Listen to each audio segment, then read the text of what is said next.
Man, I've trained 99% of my life alone. No one pat me on the back. I did all of the work alone. Life isn't fair at all. At all. So what are you gonna do about it? I knew that no one was coming back to help me. No one was gonna miracle me to be somebody special. Everybody that called me, my dad, my mom, all my situations were on me now. And solely on me. So I had to start developing an indestructible mental toolbox. So I sat there on that couch and I realized, man, I am a piece of shit. And even though the world helped me get here, my false reality helped me even more. You had nobody anyway, motherfucker. So see how I'm talking myself right now? That's me. That shit fires me the fuck up. That shit makes me fucking nuts. You had nobody anyway, motherfucker. Look around you. There was no fucking team. It was you. There was no weight loss program or mom and dad waking you up saying you can do it, you can be better, trying to build belief. You built belief when you had nothing. Rock bottom. You did this. And I had so many bad days in my life. So many bad days from growing up, even now. There wasn't nobody fucking there but David Goggins. God was there. But God said, hey, motherfucker, I'm testing you today. And I'm gonna test you tomorrow. And I'm gonna test you again. I'm gonna let you alone, man. Pray all the fuck you want. Pray. Get on your knees, boy, pray. I'm gonna still kick your ass. So the more I realize this is my journey, and the more I realize, where's all my friends? They ain't fucking nowhere around. It was you. So you better figure out who the fuck you are. There's no other way to make it out here. I mean, you can't just always be, head down in the sand. You got to learn to pick yourself up on your own. A lot of times these fights and these battles, you got to be your own fucking coach. You got to be your own motivator. I did it alone. There was no fucking trophy on the fucking wall on the mantle. That trophy's in my fucking brain. No one helped me get there. No one paid my fucking bills. No one did shit for me. No one ran those fucking miles, lost that fucking weight. I suffered on my own and developed this man who said, it's who I am, man. And there's not a soul out here but me. It was on me. And that's the thing you have to realize. Everything you do, you may have some support, you may not, but it's on you. You have to make the decision whether you want to be a badass or whether you just want to be mediocre and everything's okay. But being a badass hurts real bad. Am I happy? I don't know. Never really thought about it. Don't really care about it. Because all I really cared about was when I looked in that fucking mirror, I saw a piece of shit. Happiness wasn't on the mirror at 16. Or when I was 300 pounds. It wasn't like, oh, I'm looking for happiness. No, I'm look at myself in the mirror and say, all right, motherfucker, you did it again today. You a bad boy. Because that shit sucks. I know what darkness looks like. I know what it feels like to be alone with no motivation, no drive, no passion. And what has to come out of your fucking soul in the darkest of times is you gotta have an unlimited supply of fucking fuck you. This drive and passion, and it may come from nothing. Like for me, there was no passion, no drive, no nothing. But I had this fire that I'm gonna be somebody. And it has to be there because on all those bad days and all those days you don't want to do shit, you have to be your own motivator, your own coach, your own trainer, your own everything. So to do that, you have to come into work, and work is whatever your work may be, ready to go. And what that means is you may have failed miserably yesterday, but you come to work like, people are like, man, you just lost everything. How the hell are you just fucking damn motivated? Because this is what it takes. This is what the fuck it takes. And you got to get it from wherever you can.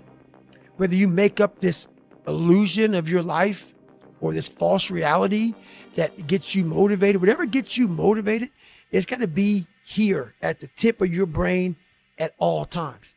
Because in those dark moments, you got to pull it out. So that's the big thing for me, man. I was always fired up at all times. That's what I do. So people always, like, for the first 20-some years of my life, it was just darkness. But if you are able to get up every morning, have no passion, no drive, no motivation, no shit, and still get up with that kind of fire, you will be successful in life. I guarantee you that. Well, everybody, it's Groundhog's Day again for David Goggins. If you pan it down here, you see it's about 3 o'clock in the morning and there's not a car or a person in sight. If you pan over here, it's the same thing. Not a car or a person in sight. People want to know where I find my strength at, where I get my strength. I get it from a lot of places, but right now, this morning, I'm getting it from, there's not a motherfucker that's up. There's not a car, there's not a person. Everybody's in their bed, sleep, dreading that it's a Monday, hate it's a Monday. And I'm loving it. I'm loving that. Where everybody's getting weaker, I'm getting stronger. It's not about the running, the swimming, the push-ups, the sit-ups. It's about what those things do for your mentality. You don't get better on the daggone couch. You get better by coming out here and getting the fuck after it every daggone day. Once you change one thing, your mindset, you can attack everything. There's 24 hours in the day where you're alone in this brain, and your brain is talking to you in all kind of ways, and it wants to control you and pull you in these different pockets. If you can't control your own brain and your brain controls you, you're fucked. You got to tell your brain where you want to go and how you want to go and how you want to get there. You got to control it. If not, it's over. Once you take control of your mind, you start making decisions for yourself versus your mind making decisions for you. And guess what? I do all this alone. Yeah. Alone. I ain't got nobody. That's where the shit comes from. I ain't got nobody to push to this level. That's my darkness. That's why I laugh at these motherfuckers. You think they fucking know me? You think you know me? Come into my dungeon. It's a lonely dungeon because you don't want to do this shit alone. Every day? Train this hard by yourself? Come on, man. And this is, you see me breathing heavy? Exactly. So imagine the level I go to. This is all me. Some people know, where does this cold man come from? I'm not trying to be cold. It's the reality of my life. It's the reality of a lot of people's lives. I believe in self-discipline, self-pride, self-motivation. No one has that self anymore. That self is gone. I didn't have a motherfucker come wake me up at 3 o'clock in the fucking morning and say, hey, you gotta get your shit in. I had no trainer. I didn't have a nutritionist. It was the self-discipline that I had to survive, to not survive, I was weak, to thrive. No one said, hey man, you're 297 pounds, man. I'm gonna help you out. I'm gonna help, hey man, you're not smart. I'm gonna help you out. I had to work at all this shit. I had to overcome, and it self-disciplines everything. And if you don't have it, I don't look at you right, because I know you're capable of more. It's not discipline so much for me. It's all on you. It's all on you. The self part is what's big. We need someone to hold people accountable. Fuck that shit, man. Fuck that shit. We count on people too much to get us through shit. And we look to our right, we look to our left, we're looking for help. And if you can build that self, you can build that total accountability in oneself. And it's not about being selfish. I'm trying to create a better me, and that's all it's about, yourself. And that's where it all comes from. You can't judge yourself off of the so-called competition that we have made up in our mind. The things that, how people look, how people act, how smart someone is. This is a race that you run completely alone. And you're all by yourself. There is no get out of jail free card. This is why I say stay hard. Because when you weren't given the gifts, the only thing you can do in life is stay hard. This is all you can do. There's no magic pill or a magic potion. All you can do is outwork the man that God created, or woman, in you. You cannot live in that normal mindset. You must be your best on your worst days. And how you do that is you cannot think of a normal mindset. I ain't hear no whistle blow in my life. So I'm gonna keep on playing, looking for every opportunity I can. Be different. Hey, I'm not crazy. I'm just not you. When I was born with all kind of heart issues, lung issues, bone issues. So I had to get creative. I didn't have a lot to work with. A lot of you use that as a fucking excuse. You don't have a lot to work with. So you want to die all preserved. Make sure you die being used up. Find out what you have and get maximum potential out of that motherfucker. This isn't for the masses. This is for those who want to leave normal behind. Those who are in search of a new realm. It's a lonely journey. You're isolated. Those who used to keep pace with you will fall off. They'll see where their world ends and yours begins.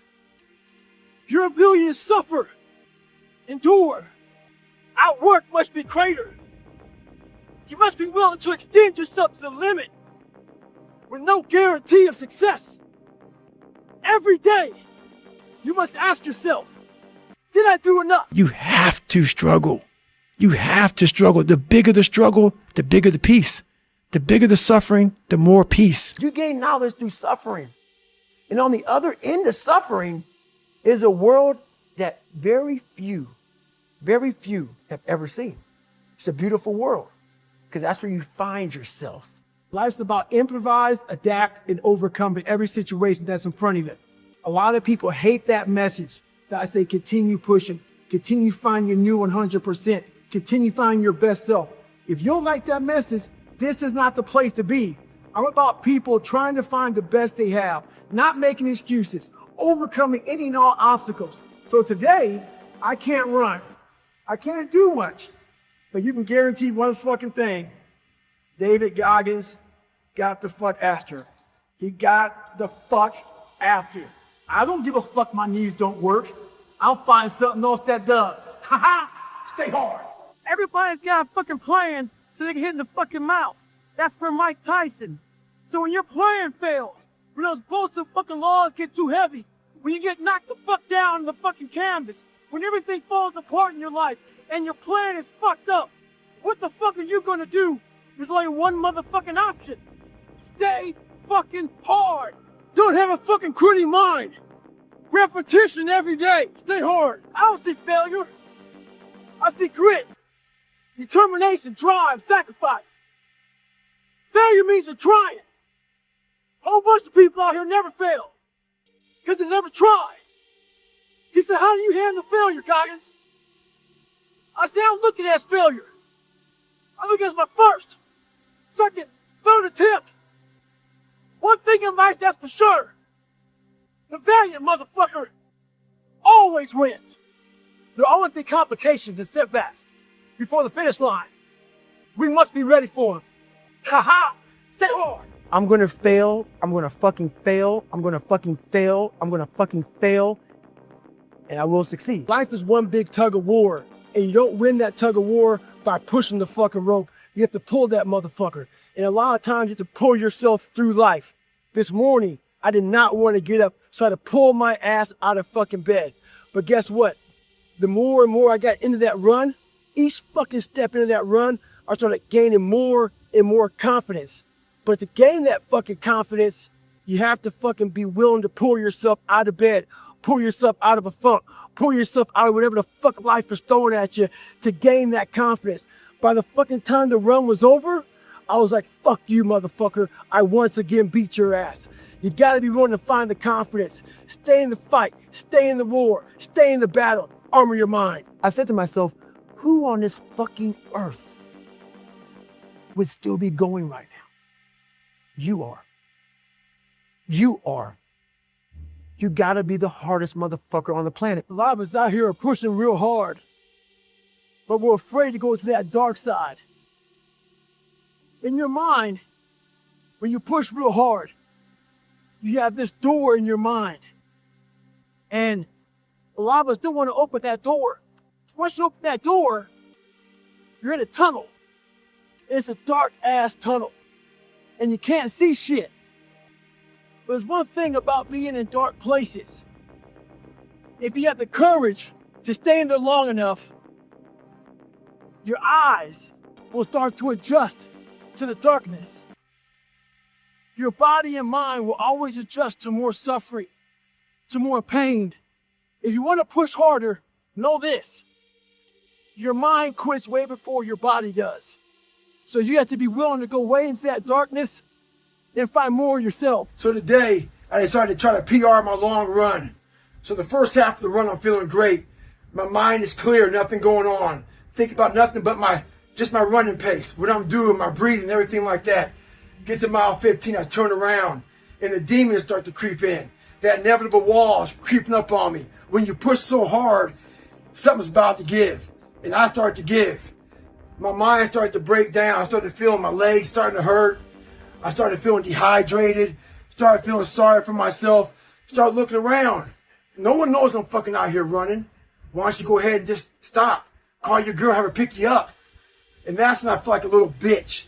And this is when your mind has to fucking change. You gotta start thinking, I'm the grittiest motherfucker in the world. Your dehydration? Fuck it. Lick your motherfucking lips. Your fucking legs are all sore. You feel like you got shin splints and stress fractures. No, you don't. You got sore fucking legs. Get out of your head and stay hard. So a lot of the people ask me what it's like to live with David, and I figured I had the perfect opportunity tonight to just give a little bit of insight. So today, just randomly, David says after we come home from the gym that he was going to go on a 100-mile ruck tonight. So unplanned, just spur of the moment, we're out here. We left just about 12 and a half hours ago, or just over 12. Oh God, that's blurry. 12:43 a.m. It's 38 degrees. And he's about 60 or 60 some miles in at this point. I haven't spoken to him in a few hours other than to give him my socks because it's cold and he has Raynaud's, so he's wearing them as his gloves. And, you know, it's lonely as hell. No one's out here. It's just me. No one would even know he's doing this if I wasn't recording this video. And that's so much of his life. Just all of the unseen work that goes into being David. I don't think people can even imagine the discipline and the hours spent alone just grinding. And the other thing people can't imagine is the pain and discomfort that goes into it. You know, every day when he starts running, it's like the first few miles, he's just hobbling along. And, you know, I know that he's just 3 months post-surgery. 3.5 months ago, I wrote to his surgeon. It was end of September. And I said, you know, David was going to come in for surgery. And he said, well, I just hope he's not jumping out of planes. Well, he sure was. He was in British Columbia jumping out of planes.